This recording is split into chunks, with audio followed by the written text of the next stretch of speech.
ಬೆಳೆ ನಷ್ಟ ಪರಿಹಾರ ವಿತರಣೆಯಲ್ಲಿ ಭಾರೀ ಭ್ರಷ್ಟಾಚಾರ ನಡೆಸಿದ ಜಿಲ್ಲೆಯ ಕಲ್ಮಲ್ ಹೋಬಳಿ ಕಂದಾಯ ನಿರೀಕ್ಷಕರು ಹಾಗೂ ಗ್ರಾಮ ಲೆಕ್ಕಾಧಿಕಾರಿಗಳನ್ನು ಕೆಲಸದಿಂದ ವಜಾಗೊಳಿಸಬೇಕು ಎಂದು ಆಗ್ರಹಿಸಿ ರೈತರು ನಗರದ ಅಂಬೇಡ್ಕರ್ ವೃತ್ತದಲ್ಲಿ ಪ್ರತಿಭಟನೆ ನಡೆಸಿದರು. ಜಿಲ್ಲೆಯ ಕಲ್ಮಲ್ ಹೋಬಳಿಯ ವ್ಯಾಪ್ತಿಗೆ ಬರುವ ಎಲ್ಲಾ ಗ್ರಾಮಗಳಲ್ಲಿ ಮುಂಗಾರು ಬೆಳೆ ಹಾನಿಗೆ ಸಂಬಂಧಿಸಿದಂತೆ ಬಹಳಷ್ಟು ಅಕ್ರಮ ಮತ್ತು ಭ್ರಷ್ಟಾಚಾರ ನಡೆದಿದ್ದು, ರೈತರಿಗೆ ತಲುಪಬೇಕಾದ ಬೆಳೆ ಹಾನಿ ಪರಿಹಾರವು ಸರ್ಕಾರ ನಿಗದಿತ ಮಾಡಿದೆ ನಿಯಮಾನುಸಾರ ಪರಿಹಾರ ವಿತರಣೆ ಮಾಡಿಲ್ಲ ಎಂದು ಆರೋಪಿಸಿದರು. ಅತಿ ಕಡಿಮೆ ಕೃಷಿ ಭೂಮಿ ಹೊಂದಿದ ರೈತರಿಗೆ ಹೆಚ್ಚಾಗಿ ಹಣ ವರ್ಗಾವಣೆ ಮಾಡಲಾಗಿದೆ. ಹೆಚ್ಚು ಫಸಲು ಮತ್ತು ಬೆಳೆ ಹಾನಿಯಾದ ರೈತರಿಗೆ ಕಡಿಮೆ ಹಣ ಪಾವತಿಸಲಾಗಿದೆ. ಬೆಳೆ ನಷ್ಟ ಪರಿಹಾರ ವಿತರಣೆಯಲ್ಲಿ ಅನುಮಾನ ಕಂಡು ಬಂದ ನಂತರ ದಾಖಲೆ ಪರಿಶೀಲನೆ ನಡೆಸಿದಾಗ ಭಾರೀ ಭ್ರಷ್ಟಾಚಾರ ನಡೆದಿರುವುದು ಮೇಲ್ನೋಟಕ್ಕೆ ಕಂಡು ಬಂದಿದೆ.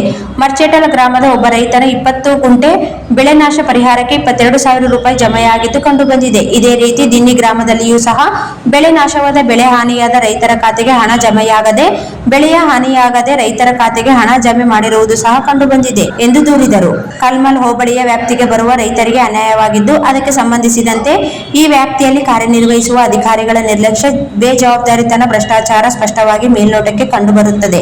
ತಪ್ಪಿತಸ್ಥರ ಮೇಲೆ ಸೂಕ್ತ ಕಾನೂನು ಕ್ರಮ ಜರುಗಿಸಿ ಕೂಡಲೇ ಅವರನ್ನು ಕೆಲಸದಿಂದ ವಜಾ ಮಾಡಬೇಕು ಎಂದು ಒತ್ತಾಯಿಸಿದ್ದಾರೆ. ಈ ಸಂದರ್ಭದಲ್ಲಿ ಸಂಗಮೇಶ್ ನಾಯಕ್, ಬಸವರಾಜಗೌಡ, ರಾಮನೂರ್, ವಿರೂಪಾಕ್ಷಿ ನಾಯಕ್ ಸೇರಿದಂತೆ ಅನೇಕರು ಉಪಸ್ಥಿತರಿದ್ದರು. 10 ಗಂಟೆಲಿಂದ ನೀವು ಸಾಯಂಕಾಲ 6 ಗಂಟೆ ತನಕ ಕರೆಂಟ್ ಕೊಡ್ಬೇಕು. ನಮಗ ರಾತ್ರಿ ಕರೆಂಟ್ ಕೊಡಲಿಲ್ಲ. ಯಾಕಂದ್ರೆ ರಾತ್ರಿ ಕರೆಂಟ್ ಕೊಡ್ತೀರಿ. ಇವತ್ತಿನ ಎಷ್ಟೋ ರೈತರು ಆ ಉಚ್ಚೋಳ ಕಡಿಸಿಕೊಂಡು ಆಸ್ಪತ್ರೆ ದಾಖಲಾಗಿದ್ದಾರೆ. ನಮ್ಮ ರೈತರು, ಕೆಲವೊಬ್ಬ ರೈತರು ಪ್ರಾಣ ಕಳ್ಕೊಂಡಿದ್ದಾರೆ. ದಯವಿಟ್ಟು ಈ ಮೂಲಕ ಸರ್ಕಾರಕ್ಕೆ ಒಂದು ಎಚ್ಚರಿಕೆ ಕೊಡ್ತಾ ಇದ್ದೀವಿ. ನಾವು ವಿದ್ಯುತ್ ಅನ್ನು ಸಮರ್ಪಕವಾಗಿ ನೀವು ಬೆಳಗ್ಗೆನೆ ಕೊಡ್ಬೇಕು, ಅಗಲತ್ತಲ್ಲ ಕೊಡ್ಬೇಕು. ಯಾವುದೇ ಕಾರಣಕ್ಕೆ ರಾತ್ರಿ ಕೊಡಕೂಡದು. ಇವೇನು ಕಾಯ್ದೆಗಳನ್ನ ನಾವು ತಿದ್ದುಪಡಿ ಮಾಡಿ ಕೇಸಿ ಇಂದು ಹಿಂಪಡಿಬೇಕು. ಅದಕ್ಕಾಗಿ ನಾವು ಇವತ್ತು ಎಲ್ಲಾ ಹಳ್ಳಿಗಳಿಂದ ನಮ್ಮ ರಾಯಚೂರು ಜಿಲ್ಲೆ ಆಗಿರ್ಬೋದು, ಯಾದಗಿರಿ ಜಿಲ್ಲೆ ಆಗಿರ್ಬೋದು, ಗುಲ್ಬರ್ಗ ಜಿಲ್ಲಾ, ಬೇರೆ ಬೇರೆ ಜಿಲ್ಲೆಗಳ ರೈತರು ಕೂಡ ಇವತ್ತು ಈ ಒಂದು ಕಾರ್ಯಕ್ರಮದಲ್ಲಿ ಭಾಗವಹಿಸಿದ್ದಾರೆ. ಇದೇನು ಬೆಳೆ ಪರಿಹಾರದಲ್ಲಿ ಭ್ರಷ್ಟಾಧಿಕಾರಿಗಳು ಅವ್ಯಾರು ಮಾಡಿದ್ದಾರೆ, ಆ ಅಧಿಕಾರಿಗಳು ಸೂಕ್ತ ತನಿಖೆ ಮಾಡಿ ಅವರನ್ನು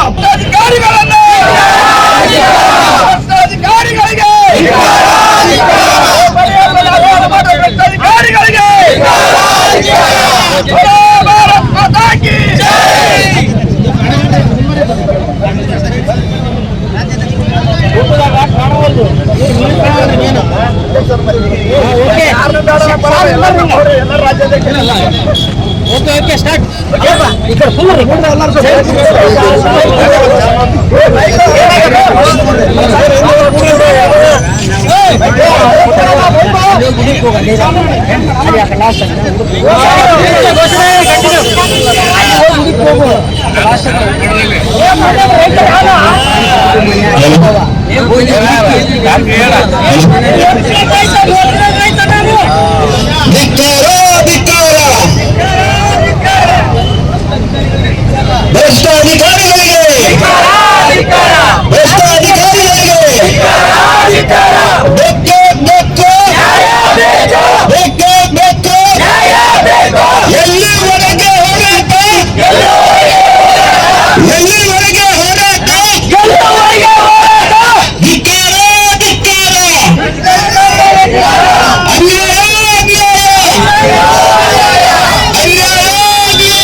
ರಾಜಕೀಯ ವ್ಯಕ್ತಿ ಆಗಿರ್ಬೋದು, ಇಲ್ಲ ಬರಂಡ ಕಾಣದ ಕೈಗಳಾಗಿರ್ಬೋದು, ಅವ್ರು ಯಾರೇ ಆಗಿರ್ಲಿ ಆ ಅಧಿಕಾರಿಗಳನ್ನು ಸಸ್ಪೆಂಡ್ ಮಾಡಿ ಕೈವಾಡ ಇದ್ದಂತ ವ್ಯಕ್ತಿಗಳನ್ನ ಜೈಲು ಪಾಲು ಮಾಡ್ಬೇಕು.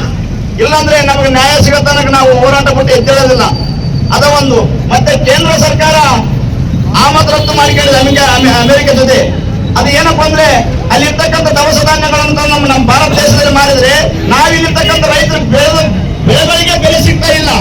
ಇನ್ನು ಔಟ್ ಆಫ್ ಕಂಟ್ರಿ ನಮ್ಮ ದೇಶದಲ್ಲಿ ಮಾರಾಟ ಮಾಡಿದ್ರೆ ನಾವೆಲ್ಲಿ ಹೋಗ್ಬೇಕು ಸ್ವಾಮಿಗಳೇ?